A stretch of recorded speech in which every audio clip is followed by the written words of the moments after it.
Hello, and thank you for calling the Millionaires of the Bible series.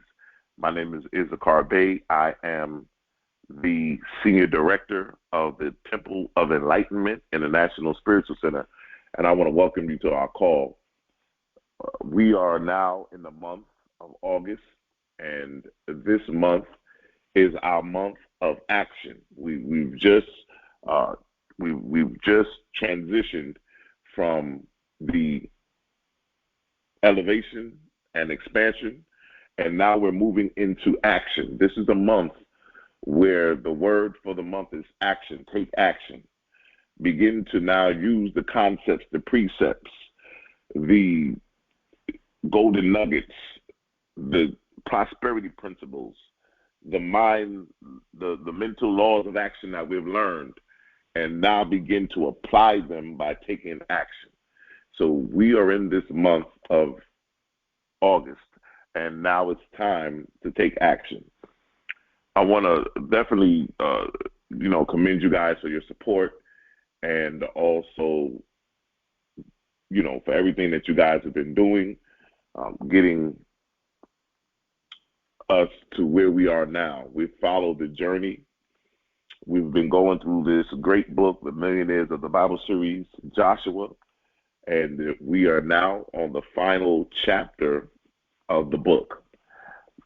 Next week, we will be getting involved with the new chapter, the new book, which is going to be The Millionaires of the Bible series, Nazareth. And this particular book is the yellow one with the gold star. So we will be starting that one next Sunday. I want to definitely, I'm excited about it. I've been hearing a lot of good things about it. People have really been blessed. Good testimonials of these Millionaire of the Bible series teaching principles. And today we're going to get into some things today, but I'm going to go a little bit deeper, just like I did last week. Last week we dealt with how to gain control and prosper. We started out going from the slave to the millionaire.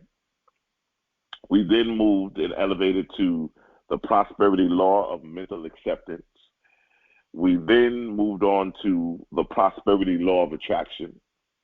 We then moved on again on how to enter the promised land of lavish abundance.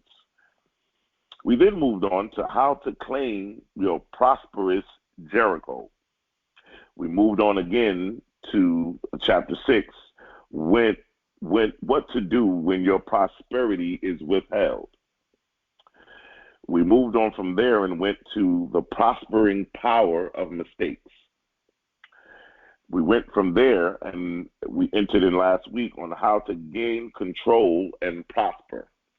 And today we're going to close out with the prosperity law of change. Now, I don't know. I would imagine that Captain Ponda is very connected to source and a divine mind, because everything in this book is so wonderfully laid out, so very well put together. It's just amazing. This book has 9 chapters, right? We're culminating. We're coming to a close. We're coming to the complete circle of this book. And it's amazing to me because the number 9 is the number of endings. It is the number of culmination. Is the number of bringing things full circle, completion, right? And so I found that very interesting that we're at the 9th chapter, which is that chapter of the culmination. So what I want to do is we're going to begin to look at our chapter today. We're coming out of the 9th chapter, page 198, the prosperity law of change. Now, people oftentimes find themselves afraid of change because we don't like change. We get comfortable where we are. We have things go in a certain way, a certain order. We have a certain way that our life operates. We begin to maneuver. We begin to operate a life in our flow. We get our rhythm going. Life just flows the way it flows. And sometimes when change comes, we become afraid because change is something that you can't control or you think you can't control. I think tonight or this morning, what I want to do is I want to begin to really take a look at change. I want to be able to really take a look at how we can really get a good understanding of change and what change really is. Because when you begin to look at change,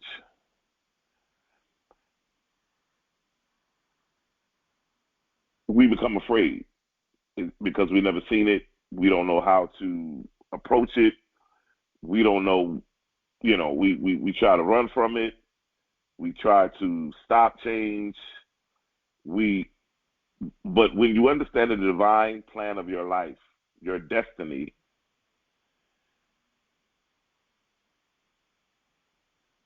you get an understanding of that.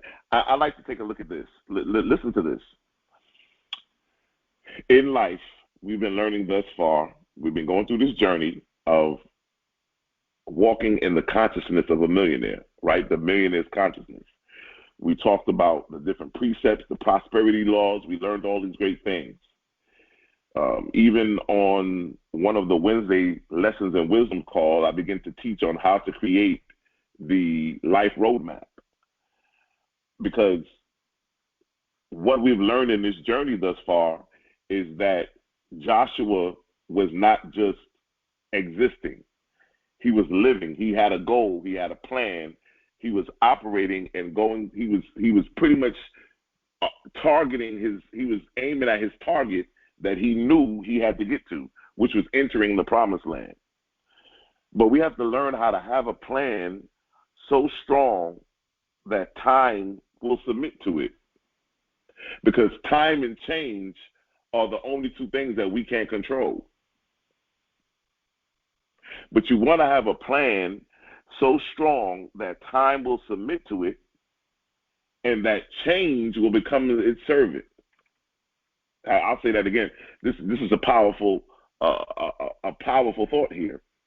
Have a plan so strong that time will submit to it. And then this change that we're afraid of, we want our plan to be so strong that we want change to become its servant. When we look at how change resonates in our life,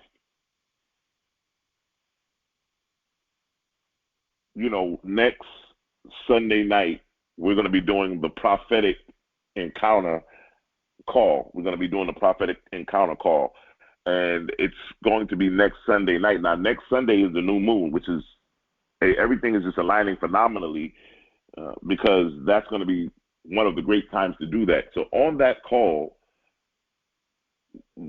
we're going to be prophesying. We're going to be giving our words of prophecy, words of affirmation, declaring and decreeing. We're going to be standing with whatever your goals, whatever your manifestations that you're working on, whatever promised land you are going in to possess, we're standing with you. But now, whenever we start operating in the prophetic, a lot of times we deal with change. And the first question that I always get is,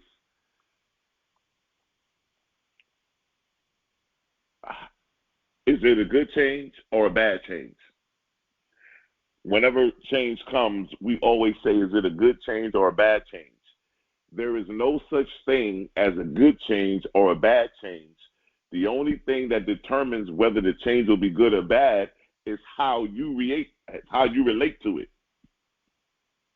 Never get caught up in how life treats you, but rather how do you treat life. A good change or a bad change does not exist. how changes play out in your life will always be determined by how you react to the change.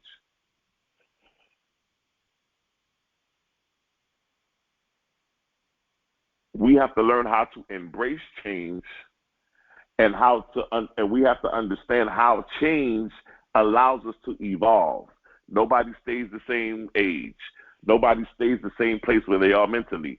You expand your consciousness. You expand your life. You grow. You evolve. And sometimes, listen, sometimes when you're operating in divine spirit, when you're operating in consciousness, you have to understand that when you are working on manifesting, when you are working on creating, when you are working on creating your own reality, you can't expect that if you are working inwardly and you are working on the cause and you are working to manifest the effects, that there won't be some change. Change has to come. Now, what happens is a lot of us get frustrated because we weren't anticipating the kind of changes that some of us receive. But you have to understand, with that comes wisdom, knowledge, understanding. Because if you're going to manifest, if you're going to go into the promised land and possess what it is that you're going for, you have to understand that those changes will happen. See, we have to get out of the mindset of trying to figure out how these things are going to happen. We want the whole thing laid out A through Z, and it's not going to happen that way. So in this final chapter, we are now coming to this prosperity law of change. We're going to find out at the culmination of this, Joshua and his army are now in the promised land, right? They have taken over the promised land.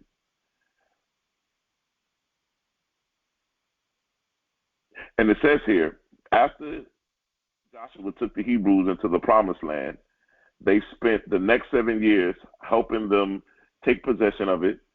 And then it goes on to say that once the land of Canaan had been possessed, he divided the property and gave each of the Hebrew tribes their rightful portion. This is wonderful because, you've entered into the promised land. You've now went through so much. And this is on a spiritual and physical level, because what you want to do is you never want to forget those that helped you. Now, this is another thing too. As you are working on your spiritual journey of stepping into a millionaire's consciousness, what's going to happen is people are going to start appearing in your life, situations, circumstances. You're going to also see people who will be aligned to you, who will be connected to you to help you. Why? Because you're not going to be able to do it on your own. You're going to need your army. You're going to need your team. You're going to need your group to help you along as you expand your consciousness, as you continue to walk in this millionaire consciousness. And so when you get to the place where you're getting, you can't forget those that helped. We're not in this to be selfish. I say this all the time. There's 3 reasons why we are born. The first reason is to discover who we are. The second reason that we're born is to discover our gifts and our talents. Everybody must know what their gifts and their talents are, right? And the third reason why we are born is to serve humanity, is to demonstrate and to share our gifts and our talents with the world. There's no millionaire that does not provide a service. There's no millionaire, there's no billionaire, no rich, successful person that does not provide some kind of a service. What service are you going to provide? But how you get to that millionaire status, how you get to that place, you never want to forget those that helped you. So it goes on to say that he rightly divided portions to them. He took care of Caleb, because, Caleb was his right hand.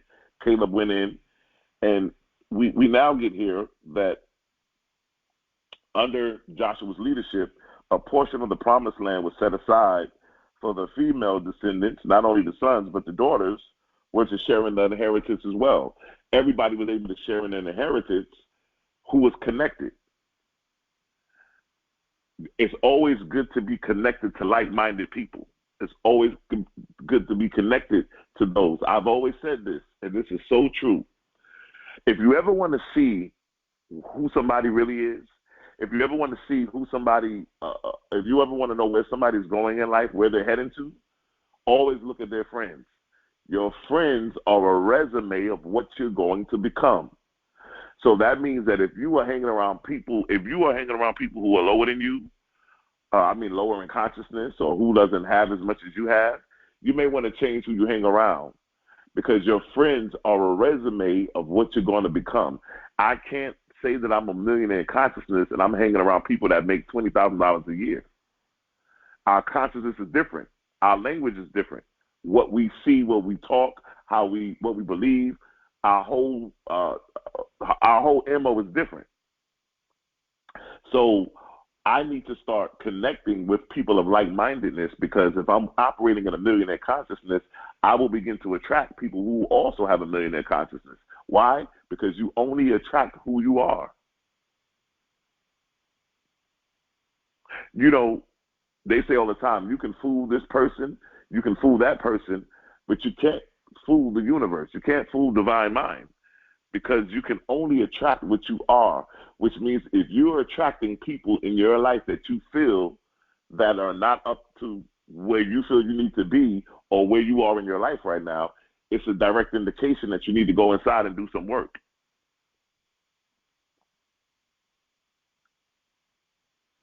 After establishing the divine order among his followers and the new surroundings, Joshua then retired to the hill country of northern Palestine, where he viewed the rich promised land that he had probably won for his people. And then here we come now. Joshua felt the change of death near. And he did as Moses had done. He called the people together and reminded them all that they had accomplished with God's help. He admonished them to keep close to God if they wished to maintain their victories. Right? Joshua served him in seniority and in truth. He said, "Choose ye this day whom ye will serve. As for me and my house, we will serve Jehovah." Right? His farewell address expressed the same noble courage spirit that had animated, that he had embraced his entire life. In his farewell address, he reminded them that the secret of their success is taking the promised land. Their true success had a spiritual connotation. Talked about God had been their source or their supply, and also the reason for their enduring success, the longevity. Joshua did not resist nor resent the change that was coming from him and his followers. He knew that change was a time of growth and that change was good and necessary. As after Joshua passed away, he transitioned, the Hebrews were ready to progress more on an individual basis. Instead of appointing another leader, they appointed judges to rule each of their 12 tribes. Now I'm going to stop right there. Here we are now. They have conquered the promised land. We've seen the journey. Moses takes them out of bondage, frees them, sets them into the wilderness. They get into the wilderness. While they're in the wilderness, Moses appoints Joshua. He knows that he's not going to be the one to take them into the promised land, although he can see it. He knows what the plan is. Understand that as you move through life, you will operate in many different stages of consciousness. And what happens is once you elevate to one level of consciousness and you get to that place, that consciousness no longer will be sufficient for you, and you would have to evolve and expand to a higher level of consciousness. The consciousness of Moses, when they got to the wilderness, was where it stood. And that consciousness of Moses was good for that. But now in order to elevate and move into the promised land, they had to elevate, and we had to shift our consciousness to the millionaire's consciousness of Joshua, because Joshua was the conscious state of mind that we needed to enter into our millionaire's consciousness to possess the promised land. Now that we've possessed the promised land and we went through all of these events and we went through this journey from chapter 1 all the way to chapter 9, now we were in a place now where we're looking at, we are getting ready to elevate and move into a new level of consciousness. The Joshua consciousness took us out of the wilderness, brought us into the promised land, took us over the Jordan, took us to take down the walls of Jericho. We went through all those many different battles, but we were able to come out victoriously, right? But now that we are no longer going to operate in that Joshua consciousness, we no longer look at one consciousness to take us from one place to another. This is so lovely right here where we're about to go. But what they do here is it says here that at this point, it says that we were ready to progress on more of an individual basis, which means now that we're no longer just operating in that one consciousness, but now we're going to be able to operate on an individual basis. And what they did was they went and got judges to now oversee each one of the 12 tribes of Judah, the 12 tribes of Israel, right? I want to tell you that this is very significant because the 12 tribes, if you remember when they got ready to enter the promised land, he put down 12 stones that were, as they got ready to enter into, right after they crossed the Jordan and they got ready to enter into the promised land, as a memorial, they put down the 12 stones that represented the 12 tribes, right? As a memorial that we conquered this, that we overcame this. But I'm going to go a little deeper this morning and really explain to you what's happening at this moment.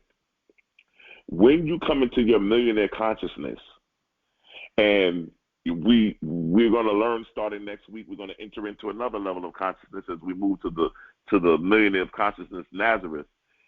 We now have entered into a place where we're no longer going from Moses to Joshua and then select another leader. But what we're doing is we're going to operate on an individual level. You've now entered the promised land, right? You've learned all the techniques. You learned everything that you need to learn. And we're no longer going to, because you have to understand this. If you look at how history has laid it out for us, each one of those levels of consciousness, whether it was Moses, whether it was Joshua, led us somewhere. It's leading us through something. It's taking us out of something and allowing us to walk into something else. I've always said this, what you walk away from will determine what you're walking into, right? But what happens here is that we notice that the consciousness of Moses took us out of bondage, took us into the wilderness. We transitioned from that consciousness of Moses, and we transitioned into Joshua. Joshua took us out of the wilderness and took us into the promised land. Now that we are in our promised land, right? We are in the promised land. We're in the land of milk and honey. We're operating in our millionaire consciousness. Now we have to maintain it. Just because you get to a place in life, I've always said this, the same thing that it took you to get there is going to be the same thing that you're going to need to do to stay there. Don't just take for granted that, I'm at a place in my life where I have this and I have that, and you just let yourself go. The same things that took you to get to that place are going to be the same things that you need to maintain it, if not more, right? So now that we are in the promised land, we no longer need somebody to take us out of somewhere and take us into somewhere because we're already here now. We're here now. But what I love about this is that now they're beginning to operate at a individual level. Each one of the 12 tribes has a judge overseeing each one of the tribes. Now listen, the 12 tribes of Israel are very significant because anytime you see the number 12 in the Bible, it's going to be considered the 12 tribes. But the 12 tribes are also connected to the 12 powers of man. The great late Dr. Charles Fillmore teaches us that everybody has 12 powers within them. Those 12 powers are connected to the 12 zodiac signs. The 12 zodiac signs, as we know, are also connected to 12 parts of our bodies. And what's significant here is that we are now, I'm going to show you how to begin to operate utilizing those 12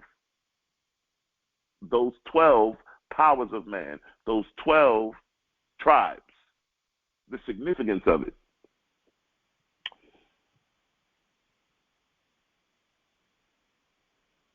The first power of man would be considered faith.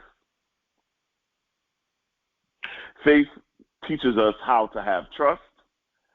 It teaches us how to formulate agreements. And it also gives us the ability to deal with commitments. The power, one of the 12 powers, we started with number 1, which is faith, is connected to the disciple of Peter. It's also connected to the zodiac sign Aries, and it's connected to the pineal gland. This gets deep. It gets deep.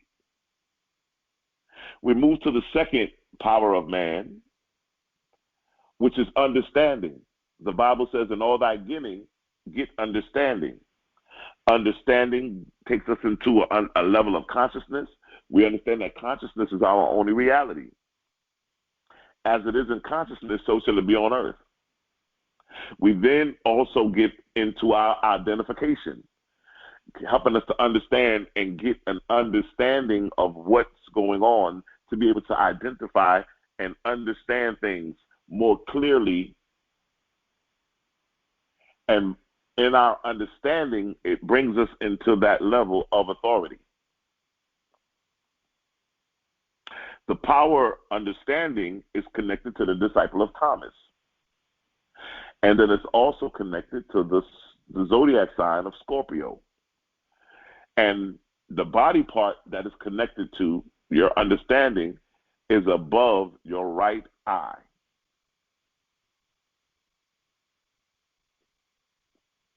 The next power is will, your will. Your will is connected or teaches us how to create our intention. It teaches us that once we create our intention, we can therefore create an alignment and bring a balance, but also help us to align and to also reset our attitude, our will. Your will is strong. Having a good will. We talked about on Wednesday's night's call, I talked about the secret formula of eliminating worry, and we talked about willpower, the understanding of using your will, right? Your will has to be connected to your intention. Your intention will bring the alignment needed, and once you are able to bring in the alignment, it will definitely reconstruct and reset your attitude. The will is connected to the disciple, Matthew, and it's connected to the zodiac sign, Capricorn. And the will, the body part that it connects to, is right above your left eye.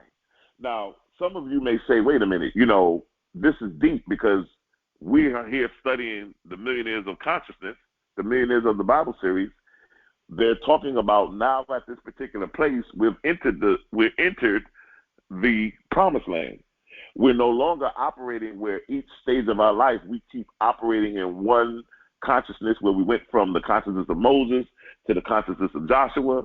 But no, we're at a place now where those consciousnesses, if you look at history, was designed to take us from somewhere to another place.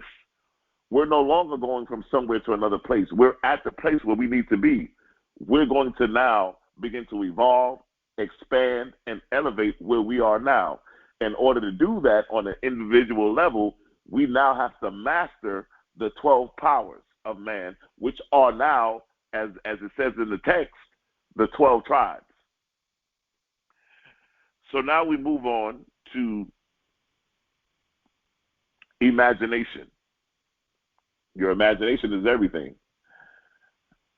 They say the imagination is the beginning of wisdom, the beginning of knowledge. The imagination is always going to be connected to visualization, because anytime that we're going to be operating with the imagination, we're going to be able to use the pictures in our minds. And once we begin to utilize that, the visualization will take us into now preparation. The imagination is what gives us the ability to create the cause and to manifest the cause. And if you can manifest and create the cause, you automatically know that you can create the effect. And, you know, what's very interesting, too, is because many years ago, they came out with a system called the Mega Memory System. They may still have it. I know years ago, one of my teachers, one of my mentors had introduced me to it. And in the Mega Mind system, what you would do is whatever you needed to memorize, you attach it to a picture in your mind. So in your mind, you bring up your picture Rolodex. So, for instance, if I'm thinking about a Ford Escalade, 2021 Ford Escalade, black, and I wanted to make sure I remembered certain things or characteristics about that car, I can connect that car to a picture, let's say a picture of an apple.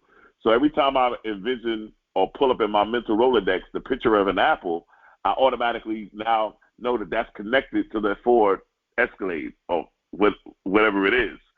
But you use the visualization to connect to preparation, to be able to prepare the cause because of the effect. Nothing happens by mistake. Nothing happens by accident. Man will always get what he first gives himself. The imagination is connected to Nathaniel, or some will say Bartholomew, as a disciple, right? And it's connected to the zodiac sign Libra. And it's connected to the part of the body, the forehead. The next one, the next power is considered zeal. And zeal is connected to your enthusiasm. What are you enthused about? What enthusiasm is something is my definition is this. Enthusiasm is like a candle that must never go unburned. It's a candle that will never go unburned. And those of you who are going to be joining us next Sunday night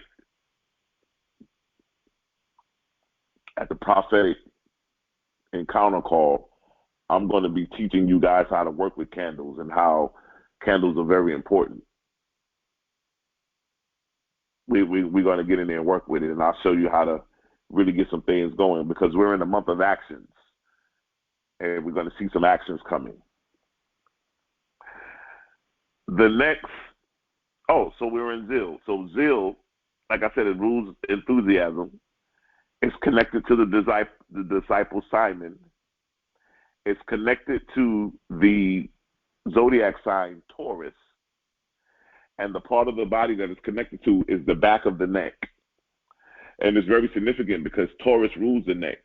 If those of you that have an understanding of, and I think what I want to do is I really want to do, I think I'm going to do a teaching on called the astrological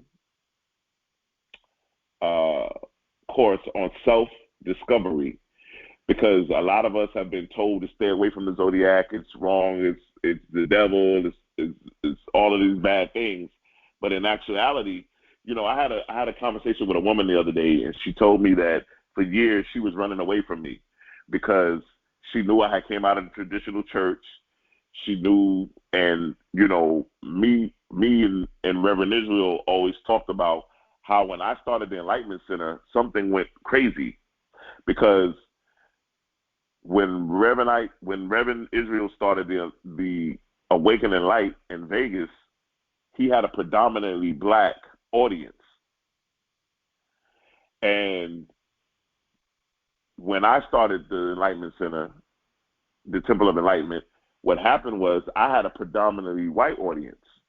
I didn't understand. It was confusing at first because here I am, a black man, with all these white people coming to see me that's learning the metaphysical truths and principles. But what I found out was that, number one, I wasn't really teaching. I wasn't really teaching what I would say metaphysics of the Bible. I was going more religious science, more, I would say, more religious science, more. I wasn't more unity. Now what we see now, we're using more of a Bible. We're using a lot of different things, but I would say more religious science, more science of the mind, stuff like that. But it was just very interesting how that came about. But what she said to me was, she said, because I felt that I've been programmed in my mind that those things were wrong. Those things were against church. They were against the Bible. And I said, well, so I told her, I said, listen, when I teach astrology, when you hear me talk about numerology and you talk about the numbers, what I'm teaching you is I'm teaching you about you. When you were running away, you weren't running away from me. You were running away from yourself, because these teachings are doing nothing but showing you who you are. Astrology, numerology, they're sciences. And these sciences will allow you to have a greater level of self-discovery. When you know who you are, it opens up a whole nother level of a dimension of consciousness that's profound. So, for instance, I'm going to be next week at the prophetic encounter call. I've actually been putting the flyer out. I've been already getting criticized because there are a lot of people in the church world that are against me working with money candles. But next week, if you're on that call, I'm going to break down and show you why the power of the candles and how to work with them. And we're going to really get into that. But what you have to understand is people normally attack what they don't understand. They attack what they don't understand. But we're going to get into scripture. We're going to be able to really get into the scripture and really begin to elevate and move and begin to use these precepts and concepts on how to evolve and create our own reality. The next one that we're moving to is power. Now, this is very interesting because the 12th power here deals with your word, communication, the power of your word, the power to communicate. Now, listen, communication is not how well you speak. Communication is not how loud you speak. Communication is how well you're understood. Somebody who's classified as a great communicator is not a person who speaks well, who speaks very proper, who has a great vocabulary. That's not what considers him a great communicator. What considers great communication is the ability to be understood. And then also your ability to work inwardly, because your power comes from within.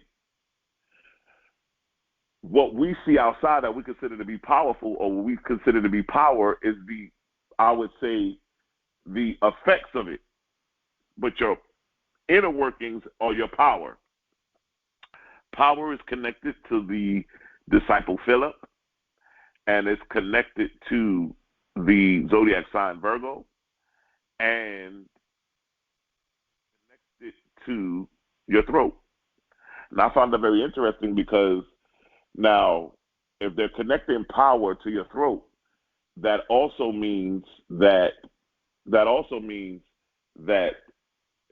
your throat, and I should do it Wednesday. I should do a teaching on the chakras. But when you get to the throat chakra or your throat, that's very powerful because we know how powerful our words are. Death and life are in the power of the tongue. We understand and know how powerful our words are. Now, those of you that got a copy of my manifestation journal, you notice that I've done the same thing in the journal. Every month in that manifestation journal, I give you the 12th power. I give you one of the 12 powers of man, and I also give you the zodiac sign that goes with it. If you look in the manifestation journal, each month there is the 12th power of man, and then there's also what zodiac connects with it.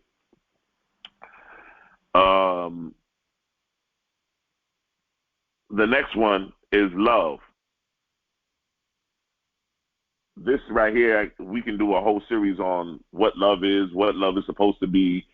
Dealing with love has to do with acceptance, has to do with, I would say, unconditional love. Love is one of the greatest healing powers that we have. Love can never hurt. Love can only heal. And love has been connected to the disciple of John. It's also been connected to the zodiac sign Leo, and it's connected to the body part of the heart.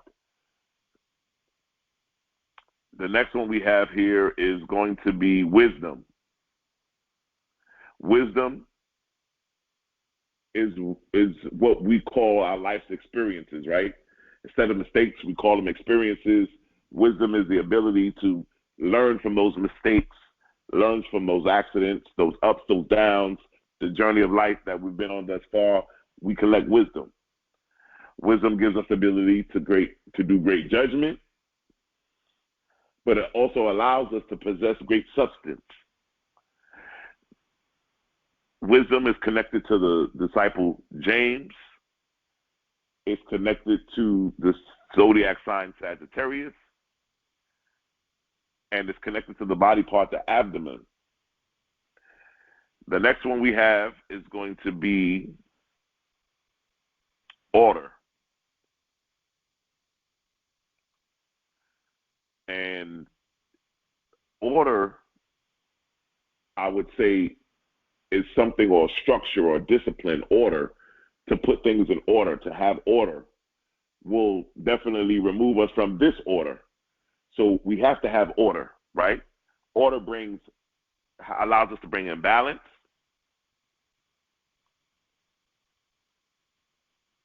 It allows us to operate and move in being able to allow cause and effect.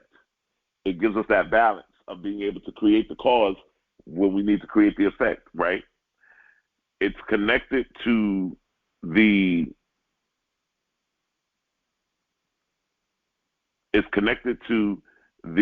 disciple James the Lesser.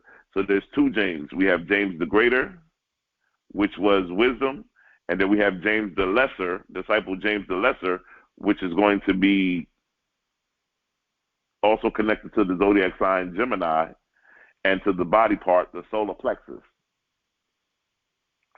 The next one we have is strength, right? Strength is what we need, the mental strength.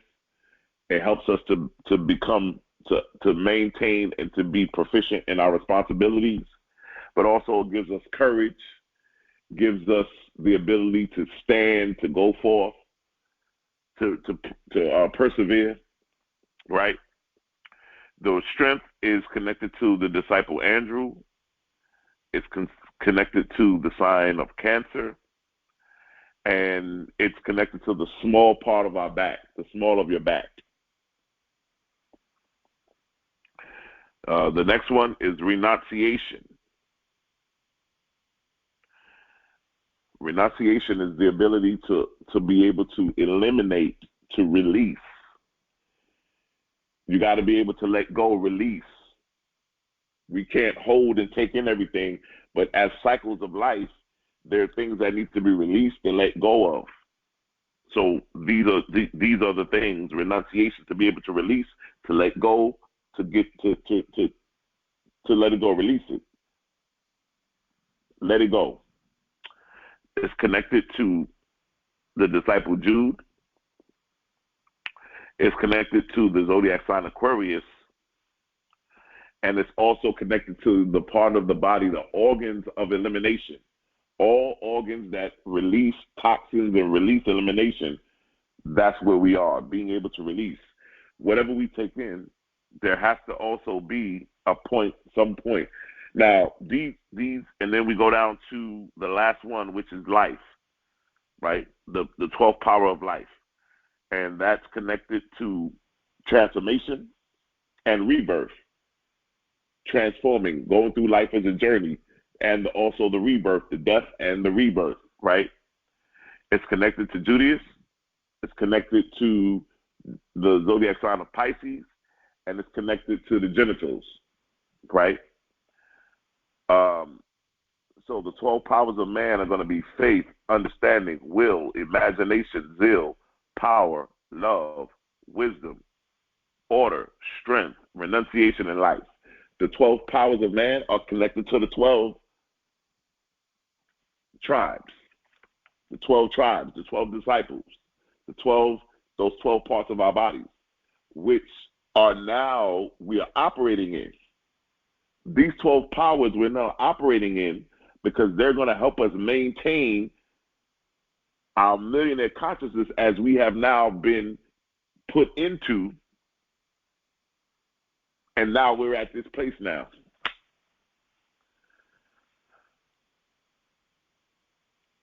They say that change happens for expansion.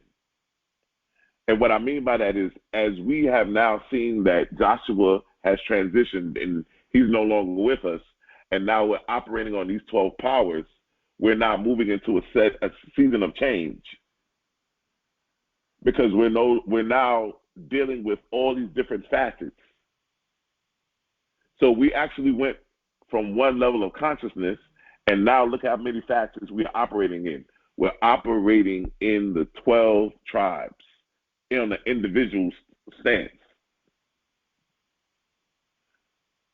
When the soul is ready for the next step in upward growth, a change takes place. The soul of a man goes through many changes in the course of a lifetime. To live is to grow, and to grow is to change. We have to be able to evolve and change. Nobody's going to be at the same level this year that you are next year. We're all going to expand. We're all going to operate and move through change because change is inevitable. We can't be afraid of change. And listen, the best way to predict the future is to create it. If I'm creating my future, I can't be afraid of the change because I believe and I'm operating in divine mind, divine wisdom, that whatever changes I encounter will be to my benefit. Why? There's no such thing as a good change or a bad change.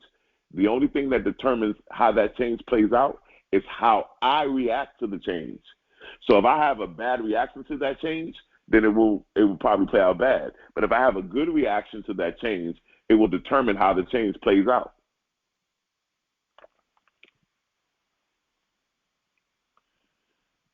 A lot of times when we start operating out of these 12 powers and we start really utilizing them and applying them to our lives, and we really start just really working with them, what ends up happening is that we begin to really get an understanding of how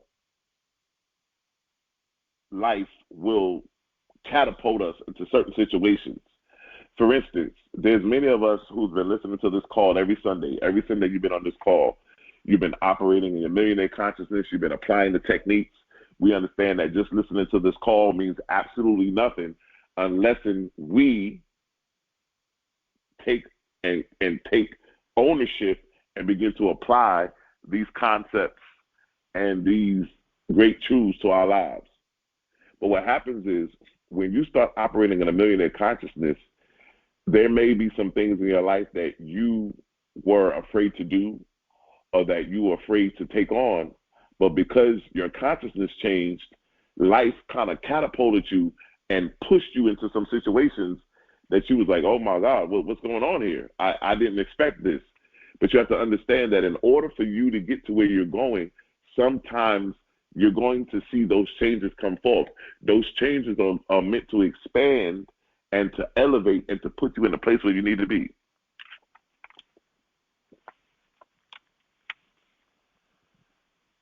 An experience that causes you to grow in understanding is a successful experience. Apparent failures are only transitional periods from one old cycle into a new cycle, from one lesson to the greater. You know, we go through these cycles, like, so for instance, it's almost like one door closing will cause another door to open. One door open will allow you to enter into another place that you've never entered in before. But sometimes the universe has to close the doors in your life, because if they don't close those doors, you will never get out of there. So sometimes they have to close the door so you can't go into that door. So now you feel like you're stuck. You feel like you're lost. You feel like, oh my God, what am I going to do? Because the door is closed, but you're not understanding that that door had to be closed so that a new door could be opened. One of the things too, as we're talking about cycles, is next week on the prophetic encounter call, I'm going to also be talking about the 752-day period. And what I mean by that is, everybody on this call, every year, you have 7 52-day cycles in your life. That means from the day of your birthday, you count 52 days. That's cycle 1. You count another 52 days, that's cycle 2. You count another 52 days, that's cycle 3. You count another 52 days, that's cycle 4. You count another 52 days, that's cycle 5. You count another 52 days, that's cycle 6. You count another 52 days, that's cycle 7. When you do those 7 cycles, that's your whole year, 365 days. It takes you right back to your birthday again. I'm going to do, as I'm doing the prophetic words, we're going to be getting into what 52 days of the 7 period that you're in and what that means. You guys need to be on that call. It's going to be no holds barred. We're at a place now where we got to take action. We got to take action. You guys are going to want to be on that call. So I would invite you to invite 5 people who you know that needs to be on that call, that needs a word of prophecy, that needs a word of affirmation, that needs a word of motivation, a word of inspiration, to be lifted up, to be girded with truth, to be elevated and sit to another place, another level of consciousness. You need to be on that call. As we see here,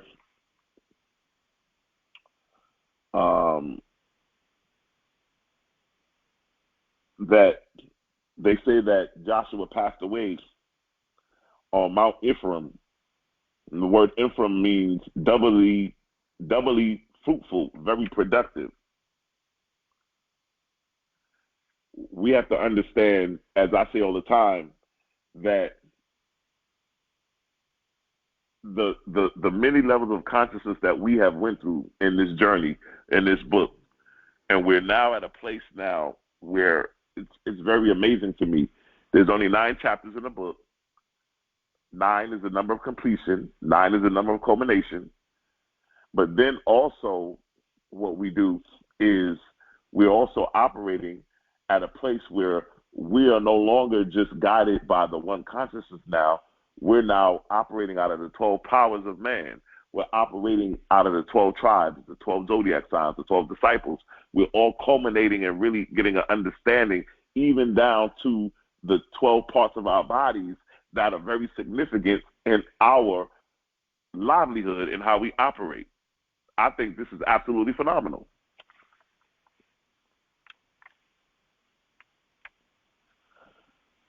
We must always remember that when we first started this, we knew that we were walking into possess the land, Canaan, which represents the realm of substance, gaining understanding of the inner realm of substance.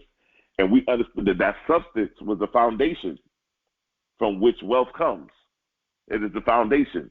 We know what it is to have that substance because it is our foundation. We understand and know that our journey into maintaining and entering the promised land was to become emotionally and financially secure in our prosperous new surroundings.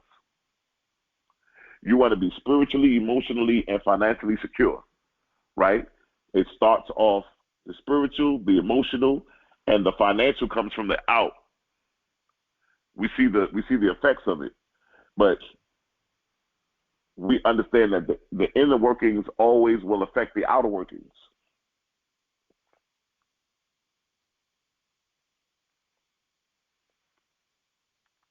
Sometimes you have to be knocked off your pedestal.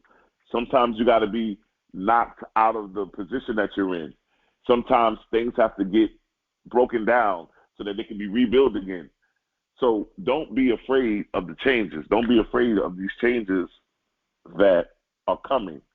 I feel like as we went through these 9 chapters, that we have went from a caterpillar into becoming a butterfly. We went through the transition.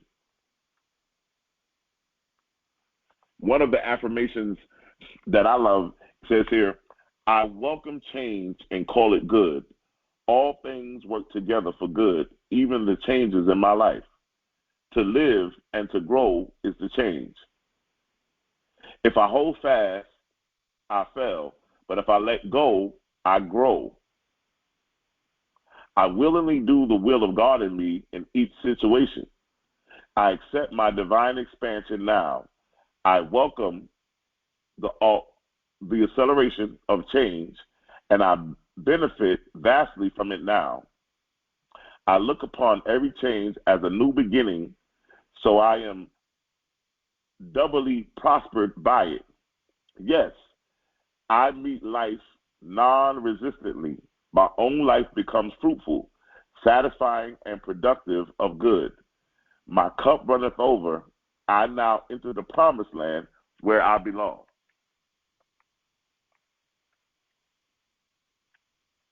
And so we see that we are now learning how to operate in the prosperous law of change. How we are now going to be operating in these 12 powers. These 12 powers will allow us to maximize and maintain our prosperity consciousness, the power of faith, the power of understanding, the power of will, the power of imagination, the power of zeal, the power of power, the power of love, the power of wisdom, the power of order, the power of strength, the power of renunciation, and the power of life. These 12 powers representing the 12 tribes, representing the 12 zodiac signs, representing the 12 the 12 parts of our body that are significant. That are significant. So we are in a great place right now. We're moving into study the Millionaire of the Bible series, Nazareth, which means that we're going to be studying the master teacher, Jesus. And we're getting ready to learn and see Jesus as a metaphysician, as a mystic. And we're getting ready to get in there and really learn how to use the principles and really begin to operate in some great profound truths that we're going to enter into. I'm excited about where we're at. I'm excited about where we're going. And we have to continue to make sure that we are applying these principles and applying these truths to our lives, that we are learning how to embrace the changes. I don't know about anybody on this call, but for me, from chapter 1 into chapter 9, I've went through some amazing changes. I feel like I'm at a much greater place now than I was in chapter 1. I feel like my consciousness has expanded. A lot of things have come into fruition since then. And talking to some of you who have been on the call, I've been hearing so many great things, business startups, expansions. A lot of things are opening up. People are meeting the right people in the right place. The right opportunities are coming to them. They're receiving divine connections, divine insight. And I think it's magnificent that we are where we are. I want to commend you guys and really tell you guys how I'm proud, how exceptional it is to see those that haven't given up, those that stayed the course, those that said, listen, I want to operate and live and move and breathe in a millionaire's consciousness. I want money to become a magnet to me and constantly come to me. I don't want to work for money. I want my money to work for me. I understand the laws of money. I understand the psychological, the spiritual realm of money. I understand the importance of me being a master over money, not allowing money to master me. And so in our millionaire consciousness, we know that we are giving a task. We're giving a responsibility. We've been given the opportunity to really go out here and expand. And what I love about this journey is that, man, Joshua poured himself out to these people. One of the things I would like to say is when you come into your millionaire's consciousness, don't forget to make another you. Don't forget to pour out yourself into somebody else. Mentorship is very, very important. It's very important. Mentorship is everything because we have to understand that you got to keep the cycle going. You need to reproduce. So mentorship, you pouring yourself into others, is vastly important because we want to keep this expansion going for generations to come. We want to keep these teachings. We want to keep this generational growth, this generational expansion going. So we want to be able to pour ourselves into other people. Mentorship is everything. So I want to definitely remind you guys to join us this Wednesday. We're going to be on our Lessons of Wisdom call. I had a conversation with Reverend Israel this week, and so he's going to be reaching out soon, and he's actually the one that encouraged me to do the prophetic call. Told me that it's definitely needed now. I don't know if he's going to jump in. I told him to come on in and let's do it. And so if he decides to come on in, he may, but he's the one that actually orchestrated me to do it. I just think that we're in a great place now, and it's time for us to elevate and take action. No longer be a hearer of the word. We got to be doers of the word. We got to do it. We got to get out here and put action down. Anybody who's listening to this call, just do it. Don't think about it. Don't try to figure it out. Don't try to dot every I. Don't try to cross every T. Just do it. Just get it started. Put action down. The word of the month for August is action. We got to do action. We got to take action. And so we're excited about where we're going. And I want to definitely invite you guys to be a part of our circulation part of the call. We're operating with the Millionaire Seed, which is $37. 3, the number of expansion, the number of being able to expand and also being able to utilize your gifts and your talents, to put your gifts and your talents out into the world, to expand who you are and put it out, to take what's inside and begin to deliver it outside, right? Expansion, self-expansion, being able to create the cause that would allow the effect to take place. The number 7 is it's a spiritual number, right? It is the number of redefining, redeveloping. It is the number of culmination, pulling back a little bit, right? But it's allowing us to bring the 3 and the 7 together to give us the foundation of which we're going to build our millionaire's consciousness on. So we operate out of the number 37, $37. It's our millionaire's seed number. So those of you that are going to sow the seed tonight, go ahead and sow that seed, put it in good ground, right? The $37 seed, what it does, when you put it in the ground, I believe that it allows you to come up with great ideas.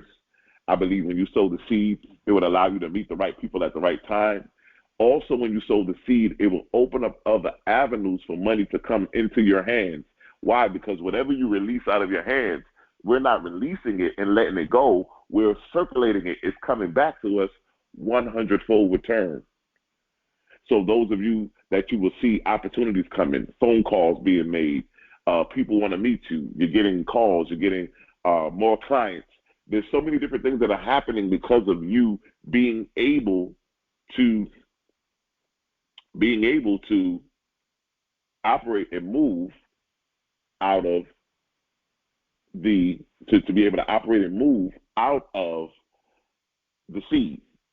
So I always say this: wherever there's a need, you just sow the seed. Somebody listening on this call today, you may say, I have a need. There's some things that I need. Well, make sure you sow your seed for your need. Because when you sow the seed, it will provide and take care of your need. Whatever you need, you sow for it. And putting it in the ground will allow you to begin to develop. God says, I'll give seed to the sower. And so when you begin to sow that seed then will begin to take care of your need. What you do to sustain one person will determine how you get maintained. It was never my intention, or it is never my intention, to take something away from you. It is only my intention to get something to you. And the only way that I can get something to you, the Bible says, seed time and harvest.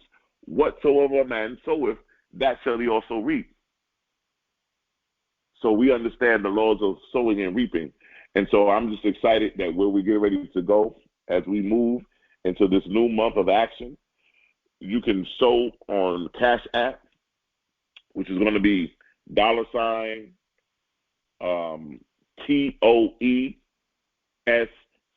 Temple of Enlightenment Spiritual Center. Also, we have Zelle, which is going to be the Issachar Bey, ISSACHARBEY @gmail.com. That's Zelle. Then we have Venmo. Venmo is going to be at the @ Issachar, ISSACHAR-Bey. And then we also have PayPal, which is going to be IssacharBey @gmail.com. So those are the 4 ways that you can sow your seed, put your seed in the ground. And once again, I wanted to remind you guys to be with us on this coming Wednesday at 9 p.m. Eastern Time, same number. And then on Sunday, I'll be with you twice. I'll be with you Sunday morning. We will be here again at 9 a.m. We will be entering the new book next week on the 8th of the Millionaires of the Bible series of Nazareth. And then next Sunday night, we will be doing the prophetic encounter call. So you definitely want to be on that call. I want to thank you guys for tuning in to this call. And before we leave, I'd like to say this one thing. Your destiny is not a matter of chance, but it's a matter of choice. Thank you, and have a great day.